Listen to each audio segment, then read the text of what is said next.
आदाब नाजरीन, आप देख रहे हैं NN न्यूज़। पेश हैं आज की मखसूस खबरें। अगर आप हमारे चैनल पर पहली बार आए हैं तो चैनल को सब्सक्राइब करना ना भूलें और साथ ही बेल बटन भी दबा दें ताकि हम जब भी कोई वीडियो अपलोड करें तो आप तक नोटिफिकेशन आ जाए।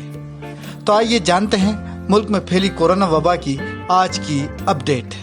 मुल्क में कोरोना इन्फेक्शन की सूरत हाल दिन ब दिन अबतर होती जा रही है और गुज़िश्ता 24 घंटों के दौरान अब तक के सबसे ज़्यादा 32,000 से ज़ायद नए मामले सामने आने से मुतासरीन की तादाद 9,69,000 से तजावीज़ कर गई है।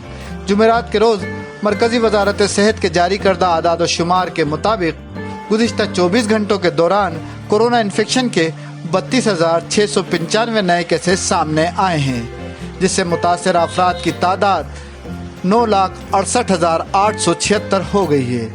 ये पहला मौका है जब एक दिन में मुतासर अफराद की तादाद 30,000 से ज़्यादा हुई है। इससे कबल बुध के रोज़ 29,429 मामलात रिपोर्ट हुए थे। गुज़िश्ता 24 घंटों के दौरान 606 अफराद की हलाकत के साथ अमवात की तादाद 24,915 हो गई है। इन्फेक्शन की तेज़ी से बढ़ते हुए मामलों में सेहतियाब होने वालों की तादाद भी मुस्तकिल तौर पर बढ़ रही है और गुज़िश्ता एक दिन में 20,783 मरीज सेहतमंद हो चुके हैं। अब तक 6,12,815 मरीजों को छुट्टी दी गई है। इस वक्त मुल्क में कोरोना इन्फेक्शन के 3,31,146 फ़ाल मामले हैं।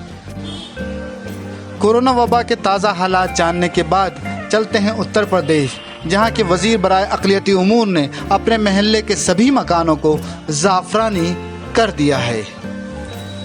यूपी के वज़ीर बराए अक़लियती उमूर नंद गोपाल गुप्ता नंदी के आबाई महल्ले को ज़ाफ़रानी रंग में रंगने के मामले ने अब तनाज़े की शक्ल इख्तियार कर ली है। खुद नंद गोपाल गुप्ता नंदी के पड़ोसियों ने बिला इजाज़त मकानों को भगवा रंग में रंगने और उन पर मजहबी अलामतें बनाने की मुखालफत शुरू कर दी है। पड़ोसियों का इल्ज़ाम है कि मकानों को ज़ाफ़रानी रंग में रंगने का काम नंदी की शय पर उनके करीबी रिश्तेदारों की तरफ से कराया जा रहा है। मुकामी लोगों ने इस मामले में इंतज़ामिया के सामने अपनी शिकायत भी दर्ज कराई है।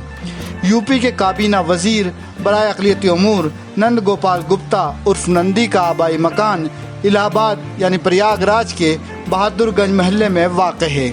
शहर का ये इलाका शुरू से ही मुस्लिम अक्सरियती इलाका तस्वुर किया जाता है। गुज़िश्ता असेंबली इंतखाबात में नंद गोपाल नंदी इसी इलाके से रुकन असेंबली मुंतखब हुए थे। चंद दिनों पहले मोहल्ले के चौराहे पर वाक़े नंद गोपाल नंदी के आबाई मकान को भगवा रंग में रंगने की शुरुआत हुई थी, लेकिन देखते ही देखते आसपास के सारे मकान भगवा रंग के जद में आ गए।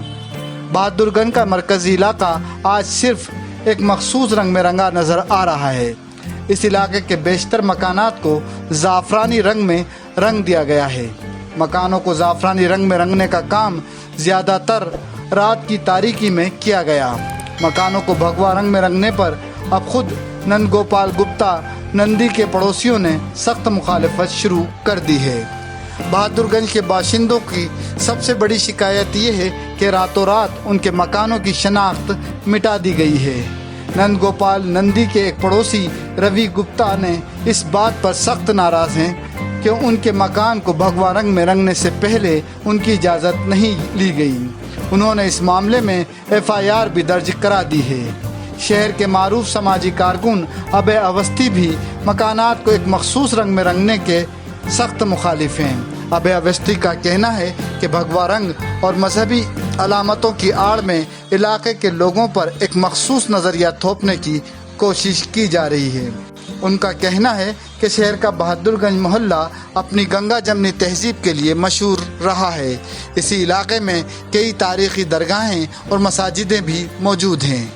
दूसरी जानिब इस सिलसिले में इलाके के मुसलमानों की तरफ से अभी तक किसी रद्द अमल का इजहार सामने नहीं आया है। मकानों को भगवा रंग में रंगने के मुखालिफत नंद गोपाल गुप्ता नंदी के उन पड़ोसियों की तरफ से ही सामने आ रही है जो दहाइयों से नंदी ख़ानदान के साथ रहते चले आए हैं। रियासती वज़ीर नंदी के पड़ोसियों का कहना है कि अगर इलाके के मकानों को भगवा रंग में रंगने की मुहिम बंद न की गई तो वो इसके खिलाफ सड़कों पर निकलकर एहतजाजी मुजाहरा करेंगे। इलाहाबाद यानी प्रयागराज से होते हुए अब हम चलते हैं अमृतसर, जहां पर सिखों के मशहूर गुरुद्वारा स्वर्ण मंदिर में मुसलमानों ने 33 टन अनाज का अतिया दिया है। अमृतसर के मशहूर गुरुद्वारा स्वर्ण मंदिर में मलेरकोटला के मुसलमानों की जानिब से 33 टन अनाज का अतिया किए जाने का मामला काफ़ी ज़ेर बहस है। मुसलमानों के एक ग्रुप ने खुद स्वर्ण मंदिर पहुंचकर कार सेवा की और अनाज से भरे ट्रक स्वर्ण मंदिर इंतज़ामिया को सौंप दिए। मलेरकोटला पंजाब के उन इलाकों में से है जहां मुसलमान काफ़ी तादाद में रहते हैं। मुसलमानों का एक वफद मलेरकोटला के डॉक्टर नसीम अख्तर की सरबराही में स्वर्ण मंदिर पहुंचा था। नसीम अख्तर गुज़िश्ता 15 सालों से सिखों और मुसलमानों को नज़दीक लाने की कोशिश कर रहे हैं। वो पंजाब में सिख मुस्लिम मुश्तरका फाउंडेशन चलाते हैं और पंजाब भर में मशहूर हैं। नसीम अख्तर ने बताया कि लॉकडाउन के दौरान स्वर्ण मंदिर की तरफ से एक अपील जारी की गई थी कि लंगर के लिए ताउन दिया जाए। स्वर्ण मंदिर में बहुत बड़ा लंगर चलाया जाता है और उसमें खाने वालों से ये नहीं पूछा जाता कि उसका मज़हब क्या है। नसीम ने कहा, मुझे महसूस हुआ कि हमें भी इस काम में ताउन करना चाहिए। हम चाहते तो गांव के कुछ अमीर लोग मिलकर ऐसा कर सकते थे, मगर मेरा मशवरा था कि इस काम में सबको जोड़ा जाए और हमने मुस्लिम अक्सरियती गांव के घरों से 5-5 किलो अनाज इकट्ठा करने का फैसला किया। हमारा ख्याल था कि इससे अच्छा पैगाम जाएगा। उन्होंने कहा कि 35 दिनों तक घर घर जाकर 5-5 किलो अनाज इकट्ठा किया गया और इसका अच्छा रिस्पांस मिला। लोगों ने इसमें बढ़ चढ़ कर हिस्सा लिया। नसीम अख्तर 48 साल के हैं और सिख मुस्लिम इत्तेहाद के लिए काम करते हैं। नसीम ने कहा, मैंने महसूस किया कि सिखों और मुसलमानों के दरमियान काफ़ी गलतफहमियां हैं। मैंने गहराई से मुताला किया तो ये जाना कि सिख मज़हब इस्लाम के बहुत ज़्यादा नज़दीक है। अपने मुताले के दम पर मैं ये कह सकता हूँ कि सिख मज़हब और इस्लाम का पैगाम एक ही है। गौरतलब है कि मलेरकोटला में पंजाब के किसी भी शहर से ज़्यादा मुसलमान हैं। यहाँ की रुकन असम्बली रज़िया सुल्ताना पंजाब काबीना में वज़ीर हैं। अमृतसर के स्वर्ण मंदिर से अब चलते हैं झारखंड, जहाँ पर 17 गैर मुल्की तबलीगी जमात के अफराद को झारखंड हाई कोर्ट ने ज़मानत दे दी है।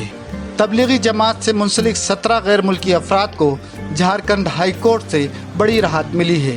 हाई कोर्ट ने इन सभी गैर मुल्की बाशिंदों को ज़मानत दे दी है। तबलीगी जमात के इन अफराद को 10-10 हज़ार के निजी मुचलकों पर ज़मानत दी गई है। इन तमाम 17 गैर मुल्की तबलीगी जमात के लोगों को गुज़िश्ता मार्च के महीने में रांची के हिंद पेड़ी से गिरफ्तार किया गया था। इन लोगों पर वीज़ा के खिलाफ वर्जी और लॉकडाउन के ज़ाब्ते की खिलाफ वर्जी का इल्ज़ाम था। हिंद पेड़ी इलाके के मदीना मस्जिद और बड़ी मस्जिद से 30 मार्च को गिरफ्तारी के बाद इन लोगों को रांची के हटवारा वाक़े सेंट्रल जेल भेज दिया गया था। 17 गैर मुल्की तबलीगी जमात के लोगों में मलेशिया के 8, इंग्लैंड के 3, बांग्लादेश, गाम्बिया और त्रिनिदाद एंड टोबैगो आइलैंड के 2-2 अफराद शामिल हैं। वहीं एक मुकामी बाशिंदे को पहले ही ज़मानत मिल चुकी है। अदालत में हुकूमत की जानिब से ये दलील पेश की गई कि तमाम गैर मुल्की अफराद कोरोना वबा के दौरान छुपे हुए थे, लेकिन अदालत ने ये मानने से इनकार करते हुए कहा कि ये लोग छुपे हुए नहीं बल्कि फंसे हुए थे। झारखंड हाई कोर्ट के जस्टिस रंजन मुखोपाध्याय की बेंच ने इन तमाम लोगों को ज़मानत दे दी। गैर मुल्की अफराद में शामिल मलेशियाई खातून 31 मार्च को कोरोना मुस्बत पाई गई थी। रियासत में कोरोना मुस्बत का ये पहला मामला था, जिसके बाद रांची के हिंद पेड़ी इलाके को कंटोनमेंट जोन में बदल दिया गया था। इस इलाके से दर्जनों कोरोना मुतासर अफराद पाए गए। वहीं मलेशियाई खातून जो रियासत की पहली कोरोना पॉजिटिव थी, इलाज के बाद ठीक हो गई। गौरतलब है कि 17 गैर मुल्की तबलीगी जमात के लोगों की ज़मानत की अर्जी 12 मई को निचली अदालत में खारिज हो गई थी। मुलज़मीन की जानिब से दलील पेश की गई थी कि वो गलती से लॉकडाउन में फंस गए थे, इसलिए ज़मानत दे दी जाए, लेकिन रांची सिविल कोर्ट के जस्टिस फ़हीम किरमानी ने पासपोर्ट एक्ट और वीज़ा एक्ट का हवाला देते हुए ज़मानत अर्जी खारिज कर दी थी। तबलीगी जमात के इन 17 लोगों के खिलाफ हिंद पेड़ी थाना में 7 अप्रैल को visa act, epidemic disease act, the foreign act और नेशनल डिजास्टर मैनेजमेंट एक्ट के तहत मुकदमा दर्ज किया गया था। بعد میں ان تمام لوگوں کو رانچی کے ہٹوارہ واقع کیمپ جیل پھر اس کے بعد برسا منڈلا سینٹرل جیل بھیج دیا گیا۔ اس سے پہلے 19 مارچ کو رانچی پولیس نے تمار نامی مقام سے چین، قزاقستان اور کرغزستان سے آئے 11 تبلیغی جماعت کے لوگوں کو بھی گرفتار کیا تھا۔ یہ لوگ ابھی بھی جمشید پور کی جیل میں بند ہیں۔ اور اب آخر میں پیش خدمت ہے سعودی عرب کی 11 سالہ ننھی خطاطہ ریمان اسیری کی خبر۔ سعودی عرب کی ایک 11 سالہ بچی نے خوبصورت عربی رسم الخط میں غیر معمولی مہارت حاصل کر کے فن خطاطی کے حوالے سے اپنی مہارت اور شوق کا ثبوت دیا ہے۔ ننھی خطاطہ ریمان اسیری کی خطاطی کی پینٹنگز بڑے بڑے فنکاروں اور خطاطوں کی تیار کردہ پینٹنگ کی صف میں شامل کی جا رہی ہے، اور اس نے سعودی عرب کی سطح پر متعدد ایسے پروگراموں میں اپنی تیار کردہ پینٹنگز پیش کی ہے جہاں نامور خطاط اپنی پینٹنگز مقابلے کے لیے پیش کرتے ہیں۔ العربیہ.net سے بات کرتے ہوئے ننھی خطاطہ ریمان اسیری نے بتایا کہ خطاطی کا شوق اسے اسکول کے دوران پیدا ہوا۔ اس نے اپنا شوق پورا کرنے کے لیے عربی خطاطی کی مختلف تعلیمی اور تدریسی ویڈیوز سے بھی مدد حاصل کی۔ اس کے ساتھ ہی سعودی خطاط سراج العمری اور خطاطہ خلود نائف نے بھی ریمان کی خطاطی کے شوق میں اس کی مدد اور رہنمائی کی۔ ایک سوال کے جواب میں ریمان نے بتایا کہ اسے عربی رسم الخط میں کوفی فاطمی رسم الخط زیادہ پسند ہے، وہ اس میں ماہر ہونا چاہتی ہے۔ وہ گھر قیام کے دوران اپنا زیادہ وقت خطاطی کے فن کو مزید بہتر بنانے اور اسے جلا بخشنے کے لیے استعمال کرتی ہے۔ ریمان کہتی ہے کہ غلاف کعبہ شریف پر ہونے والی خطاطی کے کام میں شمولیت اس کا خواب ہے۔ اسے یقین ہے کہ اس کا یہ خواب ایک وقت ضرور شرمندہ تعبیر ہوگا۔